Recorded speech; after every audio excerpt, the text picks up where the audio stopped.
Already இது அரகட்டான பொம்பளை இல்லை, ரெக்கடான பொம்பளை இல்லை இது. அதோட என்னையே எடுத்து பேசுறியா நீ, உன்னை என்ன பண்ற பாருன்னு தான் இந்த வேலையை பார்த்தது.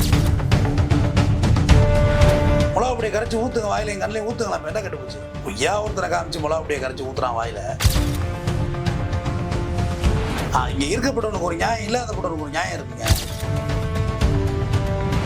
இருக்கப்பட்டவன் தான் எப்படியோ தப்பிக்க தான் பார்க்குறான், இல்லாதப்பட்ட முறை ஜெயிப்பி ராசா கண்ணு மாதிரி சாகுறாங்க, அவ்வளோதான். உனக்கே அவ்வளோ அழிச்சாட்டி ஆனவன் இருக்கு, இவ்வளோ ரெக்கடா இருக்கே நீ. நீ பொம்பளை பெரிய பேசுற நீ, அப்போ உன் புருஷன் எவ்வளோ பெரிய அக்கிரமக்காரனா இருப்பான். மேலதிகாரி காலு கையாமி விடுறது, மேலதிகாரி கதை திறந்து விடுறது, மேலதிகாரி இந்த வேலையில பாப்பாரு உங்களுக்கு. வெக்கமால உனக்கு ரோட்ல வந்து உட்காந்துருக்கீங்க. தினக்குழல் நேயர்களுக்கு வணக்கம். இன்றைய சிறப்பு நேர்காணலின் சிறப்பு விருந்தினர் உயர்நீதிமன்ற வழக்கறிஞர் திரு தமிழ்வாணன் அவர்கள். சார் வணக்கம். வணக்கம் சார். இப்போ தமிழ்நாட்டையே பரபரப்புக்குள்ளாக்குன இந்த சிவகங்கை மாவட்டத்தில் நடந்த அஜித்குமாரோட அந்த லாக்அப் டெத், இந்த வழக்கு விசாரணை வந்து அடுத்த கட்டத்துக்கு நகர்ந்திருக்கு. இதில் அந்த புகார் அளித்த இந்த நிகிதா அப்படிங்கிற பெண் மீது பல மோசடி புகார்கள் இதுக்கு முன்னாடி பதிவு செய்யப்பட்டதாகும். உண்மையிலே இந்த நிகிதா யார், இவரோட பின்னணி என்ன, இதை கொஞ்சம் தெளிவாக சொல்லுங்க சார். நான் 3 நாளாக தான் கேட்டுக்கிட்டு இருக்கேன், நிகிதா யாரு நிகிதா யாருன்னு. அந்த தகவலை இன்ன வரைக்கும் யாரும் கசிய விடவே இல்லை. இன்னைக்கு தான் கொஞ்சமாக பேக்கப். அதாவது அவங்களால பாதிக்கப்பட்டவங்க ஏற்கனவே 2011-10 பாதிக்கப்பட்டவங்க பேச போய் தான் நியூஸே வெளில வருது. ஆக்சுவலாக இவ்வளோ நாள் இவங்களை பற்றி யாருக்கும் தெரியல. பார்த்தா இவங்களே ஒரு பெரிய ஃப்ராடு. முதல்ல அது டாக்டராக என்னன்னே தெரியல, முதல்ல அதே செக் பண்ணணும். அவங்க சர்டிஃபிகேட்ஸ் எல்லாத்தையும் முதல்ல கிராஸ் வெரிஃபிகேஷன் தான் பண்ணணும் மெடிக்கல் போர்டு. ஏன்னா இவங்க பெரிய ஃப்ராடாக இருக்காங்க. கரூரில் டாக்டர்னு சொல்கிறாங்க நிகிதாவை. இவங்க 2011 வந்து மதுரை சிறுபுவனம் போலீஸ் ஸ்டேஷனில், இவங்க திருமங்கலம் போலீஸ் ஸ்டேஷனில் இவங்கள வழக்கு இருக்குது. நான் வேலை வாங்கி தரேன்னு சொல்லி பணம் வாங்கினதா சொல்லி ஒரு விஓ வேலை வாங்கி தரேன்னு சொல்லி பண்ணியிருக்காங்க. இதில் அக்யூஸ்னு பார்த்தீங்கன்னா ஒட்டுமொத்த குடும்பமே ஃப்ராடு தான். அம்மா, அப்பா, தம்பி கவினரசு எல்லாருமே இதில் அக்யூஸ் தான். டோட்டலாக ஃப்ராடு. ஏன்னா விபச்சார வழக்கில் கைதாகிற பொம்பளைங்க தான் மூஞ்ச மாறிக்கிட்டு போவாங்க.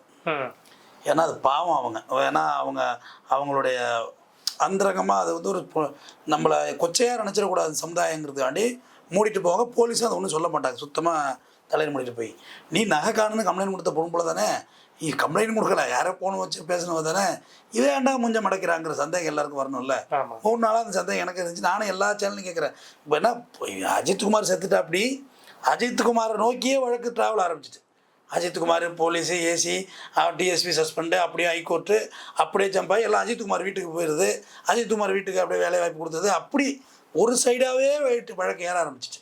நான் இன்னொரு தரப்பு அப்படி இருக்குது, அப்படி பெண்டிங்காகவே இருக்குன்னு பார்த்தா இந்த நிகிதாவோட லட்சம் வந்து அவ்வளோ மோசமாக இருக்குது. இந்த நிகிதாவுக்கு கூட ப்ரொஃபஸர் ரிலேஜில் உள்ள ஒருத்தருடைய மாமா தெய்வம், அவருடைய அக்கா மகனுக்கே விஓ வேலை வாங்கி தரதா சொல்லி ஒரே குடும்பத்தில் 16 லட்ச ரூபா வாங்கியிருக்காங்க. 8+8 இது வரைக்கும் 1 கோடி ரூபாய்க்கு மேலே அவங்க வந்து பணத்தை மோசடி பண்ணியிருக்காங்க. ஜாலியாக தான் சுற்றிட்டு இருக்காங்க, அவங்களுக்கு எந்த விதமான பழுதும் இல்லை. இப்போ இந்த வழக்கு வருவோம். இவங்க ஆல்ரெடி இவங்களே பெரிய குற்ற பின்னணி உள்ளவங்க, ஹேபிச்சுவல் அஃபெண்டர்.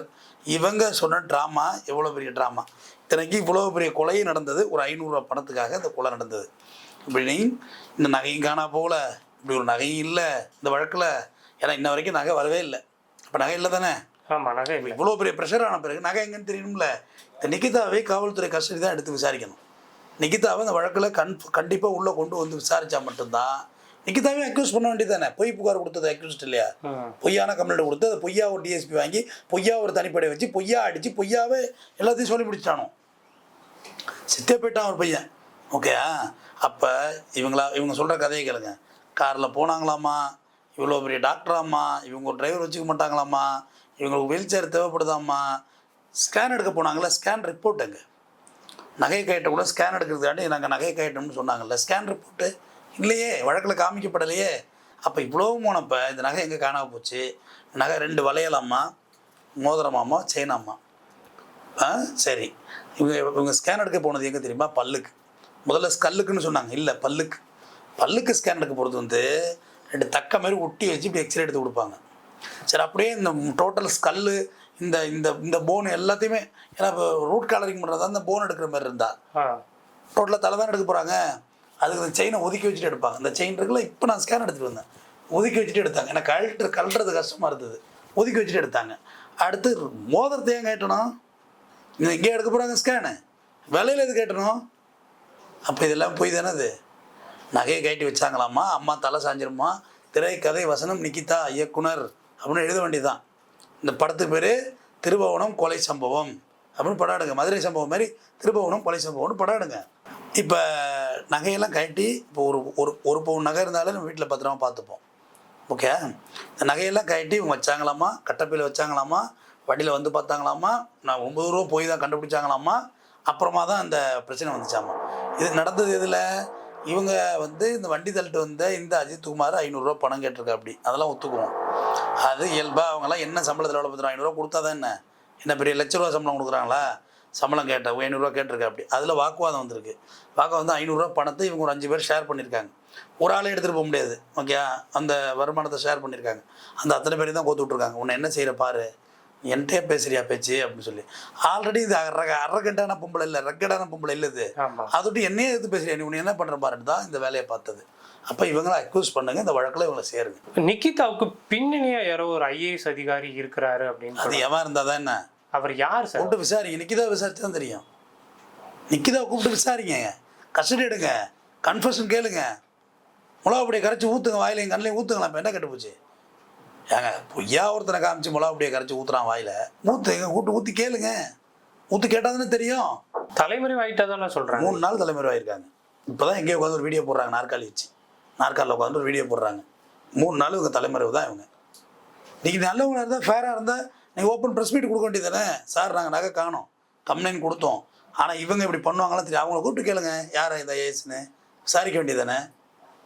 ஏன் விசாரிக்க தாங்கிறீங்க? ஒன்று சைடாக நிற்கிறீங்க, விசாரிங்க, தெரியட்டும், பார்ப்போம், நம்மளும் தெரிஞ்சுக்குவோம். ஏன்னா சும்மா உண்மையிலே ஒருத்தர் இருந்தால் அவன் மேலே தண்டிக்கிட்டோம். அரசியலே வேண்டாம், விசாரிச்சிருவோம், யாரை சொல்லுவோம், சஸ்பெண்ட் பண்ணுவோம், நடவடிக்கை எடுப்போம். எதுக்கு வேணா கெட்ட பேரை சொல்லுது அரசாங்கத்து மேலே? இதை எதிர்கட்சி ஒரு அரசியல் பொருளாகவே மாற்றிட்டாங்க. செத்தவன் குடும்பம் ஒரு பக்கம், முதல்வன் படத்தில் இருக்க மாதிரி அடிபட்டு விழுந்தும் ஒரு பக்கம். ஆனால் ஃபோக்கஸ் பூரா வேறு மாதிரி ஆகிட்டு. விசாரிச்சிடுறது நல்லது. அதான் தமிழ்நாட்டுக்கு நல்லது, தமிழ்நாட்டு காவல்துறைக்கும் அதான் நல்லது. விசாரிச்சிட வேண்டியது தானே. இந்த மாதிரியான மோசடி பெண்களுக்கு எதுக்காக சார் இந்த மாதிரி ஐஏஎஸ் அதிகாரிகள் உதவி செய்கிறாங்க? அவங்க ஒரு ஃப்ராடுன்னு தெரியும். உதவி செஞ்சாங்கன்னு உங்களுக்கு தெரியாது, எனக்கும் தெரியாது. விசாரிச்சா தான் தெரியும். நீங்கள் தான் விசாரிச்சா தான் தெரியும். இல்லை, உதவி செய்ததா சொல்லப்படுது. அவர் ஐஏஎஸ் அதிகாரி நேரடியாக எஸ்பி கிட்ட பேசினாலும் அவர் தான். ஒரு ஏடிஜிபிக்கு முன்னாள் போலீஸ்காரி மகேஸ்வரிக்கும் அவங்களும் தொடர்பு இல்லையா? இந்த கொடுத்துருக்கானே ஜெயன்மூர்த்தி ஜெயராமு ஆயுதப்படை ஜிபே கொடுத்து அனுப்பினான். எப்படி கொடுத்து அனுப்பிச்சா? டோட்டலாகவே எல்லாம் கரப்டடாக இருக்குங்க. எல்லாம் விசாரிக்கணுங்க எல்லாரையும். இங்கே இருக்கப்பட்டவனுக்கு ஒரு நியாயம், இல்லாதப்பட்டவனுக்கு ஒரு நியாயம் இருக்குங்க. இருக்கப்பட்டவன்லாம் எப்படியோ தப்பிக்க தான் பார்க்குறான். இல்லாதப்பட்ட முறை ஜெய்பி ராசாக்கண்ணு மாதிரி சாவுறாங்க, அவ்வளோதான். இருக்கப்பட்டவனுக்கு ஒரு ஆட்சி. பணம் இருந்தால் நீ சொல்கிறத கேட்பேன். அன்றைக்கே திருமங்கலத்தில் பிடிச்சி ரிமாண்ட் பண்ணி பேப்பரில் கொண்டு வந்துருந்தா அவ்வளோ பிரச்சனை வந்திருக்குமா? மூஞ்ச மறைச்சப்பே நினச்சேன் இதெல்லாம் பலே கில்லாடியாக இருக்கும்னு. மூஞ்ச தான் முடிஞ்சு போச்சு. அடிச்சு பயலுக ஃபேஸ்புக்கில் ஏற்ற ஆரம்பிச்சுட்டாங்க. வரலாறு பூரா அள்ளி விட்றாங்க. 3 கல்யாணம் பண்ணியிருக்காங்க. அதையும் சொல்கிறாங்க.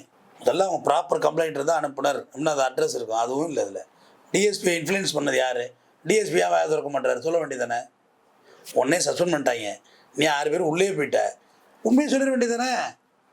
போலீஸ்காரங்க பொண்டாட்டிகளை தர்ம பத்திரிகை வந்து ரோட்டில் போராடினாங்களா பார்த்தீங்களா இல்லையா? மதுரை மீட்ட பாண்டியம்மனுக்கு எதிராக எழுதிய கண்ணகி போல நல்லா கழுத்தில் 30 பவுனில் செயினை போட்டுக்கிட்டு நிறையா மோதிரத்தை போட்டுக்கிட்டு பேக்குது. எப்படியே உனக்கே இவ்வளோ அழிச்சாட்டி ஆனவன் இருக்கே, இவ்வளோ ரக்கடாக இருக்கே, நீ பொம்பளை பெரியா பேசுகிற நீ. அப்போ உன் புருஷன் எவ்வளோ பெரிய அக்கிரமக்காரனாக இருப்பான். போலீஸ்காரன் ஒன்று வேடிக்கை பார்த்துட்டு இருக்காங்க. தூக்கி ரிமாண்ட் பண்ண வேண்டியது தானே. காவல்துறை பணிவிட செய்யாமல் தடுத்தல் போட்டு ரிமாண்ட் பண்ணுங்க. ஏழைக்கு போடுறீல்ல செக்ஷனா போட வேண்டியது தானே. இவங்களுக்கு மேலதிகாரி சொன்னாங்களா, அதனால் இவங்க அடித்தாங்களாம். மேலதிகாரி சொன்னால் உங்கள் புருஷன் என்ன ஒன்றும் செய்வாரா? என்ன ஒன்றும் செய்வாரா? செஞ்சு இருக்காரான்னு கேட்குறேன். சொல்லணும்ல. என்ன ஒன்றுமோ நீங்கள் தவறாக சிரிச்சு அதை சித்தி இருக்கிறீங்க. தவறாக இல்லை. என்ன ஒன்றுமோனா மேலதிகாரி காலு கையாமி விடுறது இல்லை சூ அப்படி சொல்லுங்க. அப்படி புரிஞ்சுக்கிடுங்களா? சரி. நீங்கள் வந்து அப்படி இப்படி இப்படி எடுக்க வேண்டாம். இப்படி எடுத்துங்க. மேலதிகாரி கதவு திறந்து விடுறது இல்லை, மேலதிகாரி இந்த வேலையில் பார்ப்பார் அவங்க வீட்டுக்காரரு. மேலதிகாரி சொன்னால் செய்வேன்னு சொன்னார்ல, செய்வார். அதெல்லாம் தெரிஞ்சுக்கோமே. இதில் செஞ்சால் செய்ய பெருமையாக சொல்லட்டுமே. அந்த லேடி எங்கள் வீட்டு மேலதிகாரிக்கு பேய் வைப்பார் பண்ணுவார். வெக்கமாக இல்லை உனக்கு? ரோட்டில் வந்து உட்காந்துருக்கீங்க. திமுக அதிமுக யார் ஆட்சிக்கு வந்தாலும் போலீஸ் வந்து வரம்பு மீறிக்கிட்டே தான் இருக்கும். நானே முதலமைச்சரா இருந்தாலும் போலீஸ் இப்படிதான் இருப்பாங்க அப்படின்னு திருமாவளவன் சொல்லியிருக்காரு. அப்ப ஆட்சிகள் மாறினாலும் காட்சிகள் மாறப்போறது இல்லை அப்படிங்கிறத அவர் சொல்லியிருக்காரு. இதை எப்படி எடுத்துக்கிறது சார்? அவர் திருமாவளவன் சொன்னது உண்மை. அவர் வழக்கறிஞர், என்னுடைய மூத்த முன்னோடி. நான் பொலிட்டிக்கல்ஸில் பெருசாக நம்புகிற ஒரு ஆளுமையை பேச்சுறவர். ரைட்டாக கரெக்டாக சொல்லிட்டு ஒன்றும் தப்பு இல்லை. என்ன பெண்ணிங் சேராச்சு தாங்க ஏடிஎம்கே பேர் ஜெயலலிதா பேரில் சாப்பிட லாக்கெட் இல்லையா? ஆந்திராவில் அடிச்சு கொண்ட காக்கா குருவி சொல்ல மாதிரி சுட்டாங்களா? இப்போ ஜெயலலிதா தான் இங்கே முதலமைச்சராக இருந்தாங்க. செம்மரக்கட்டை வெட்டினான்னு சொல்லி 18 பேரை சுட்டா. காட்டில் உள்ள ஆணையை சுற்றுவியா? ஒரு பூனையை சுற்றுவியா? காட்டு பூனையை சுற்றுவியா? காட்டு பண்ணியை சுற்றுவியா? எப்படி மனுஷனை சுட்ட? அன்னைக்கெல்லாம் யாருமே கேட்கல. 18 பேரை கொண்டு சுட்டாங்களே, எப்படி சுட்டாங்க? விஜய் போய் பார்த்துருக்காரு. இந்த அஜித் 2 லட்ச ரூபா பணம்லாம் கொடுத்துருக்காரு. முதலமைச்சர் நேரடியாக போகலை, எதிர்கட்சி தலைவர் கூட நேரடியாக போகலை. ஆனால் விஜய் வந்து எளிமையாக போய் பார்த்துட்டு வந்திருக்காரு. இது ஏதாவது தாக்கத்தை ஏற்படுத்தும்னு நினைக்கிறீங்களா? முதலமைச்சர் மந்திரி அங்கே தான் இருந்தார். முதலமைச்சர் மன்னிப்பு கேட்குறாரு, வேற என்ன செய்யணும்? அதெல்லாம் முதல்ல அப்படியெல்லாம் இட போடக்கூடாது. ஒரு மந்திரி பெரிய கருப்பு அங்கே தானே இருக்காரு. இருந்து எல்லாம் செஞ்சு பட்டாமனை கொடுத்து வேலை கொடுத்து எல்லாத்தையும் ஆர்டர் போட்டு வர்றாங்க. எதிர்கட்சி தலைவர் போகலன்னா அது அவர் தான் கேட்கணும். அவர் போகிறதுக்கு எந்த ஆர்மியும் கிடையாது. ஏன்னா சாத்தாங்குளத்தை பண்ணிவிட்டு அவர் போய் இதில் போய் சீன் போடுறதுல ஒன்றும் வேலை கிடையாது. சீனும் போட முடியாது. அது நிறையா இருக்குங்க. அரசியல், சாதி அரசியல் இருக்குள்ள. விஜய் போகிறாருன்னா புதுசாக கட்சி ஆரம்பிச்சிருக்காரு, போய் தானே ஆகணும், வேறு வழி இல்லைல்ல. அரசியல் பண்ணி தான் ஒன்றும் ஆகிப்போச்சு. அவரும் அரசியல்வாதி ஆகிட்டார், ஆர்ப்பாட்டம்லாம் அறிவிச்சிருக்காரு, போய் தானே ஆகணும், வேறு என்ன பண்ணுறது? பொலிட்டிக்கல் லீடர் ஆகணும்ல. போய் அனுசரித்து கட்டி பிடிச்சி ஏதாவது சொல்லி கிள்ளி பேசி அறுதாகணும். என்ன சொல்கிறேன், இந்த நிலையில் யார் போனாலுமே நான் மகிழ்ச்சி அடைகிறேன்னு அந்த குடும்பத்துக்கு ஒரு ஆறுதலாக இருக்கும்லங்க. விஜய் வந்தார் என் பிள்ளைக்காக, இப்போ பெரிய கருப்பு மந்திரி வந்தாருங்க, நீங்கள் கூட போங்களேன், நாளைக்கு வாங்க நம்ம கூட போவோம்.